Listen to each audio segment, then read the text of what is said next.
They hate us for who we are and how we live. Happening right now at 5, the ISIS threat growing bigger by the minute. We're now seeing just how willing they are to bring their reign of terror to the West. We're taking action for you tonight with complete coverage of several major developments happening in just the last few hours. That's right. We've learned that ISIS has captured 21 more villages in northern Syria, and U.S. military leaders have approved a plan to strike ISIS targets in that country. We're just waiting on President Barack Obama to give the order. All this while police in Australia are unraveling the terror group's most frightening plot yet. ISIS supporters there plan to carry out beheadings of random people abducted off the street. Adam Weiner is in the newsroom with more on this threat and how it might affect the U.S. Adam? Acting urgently on threats to kill innocent people in the street, Australian police continue to search for potential terrorists.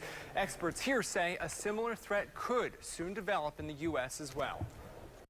It's the largest counter-terror raid ever in Australia. Hundreds of police sweeping through Sydney and other cities, at least 15 arrested so far. The Prime Minister telling his people danger has reached the Down Under. There are, I regret to say, networks of people here in this country who, despite living here, despite enjoying the Australian way of life, they would do us harm. Authorities say ISIS supporters in Australia were going to carry out public beheadings of people chosen randomly on the street. Right at the heart of our communities, we have people that are planning to conduct random attacks. Australia has seen dozens of citizens leave for the Middle East as recruits to join the brutal terror group. So has Western Europe, and so has the United States. One thing you have to give the Islamic State credit for is the high-end technological capabilities they've shown and their social media skills. A global terrorism expert with USF tells ABC Action News ISIS is doing a better job of spreading their message than al-Qaeda,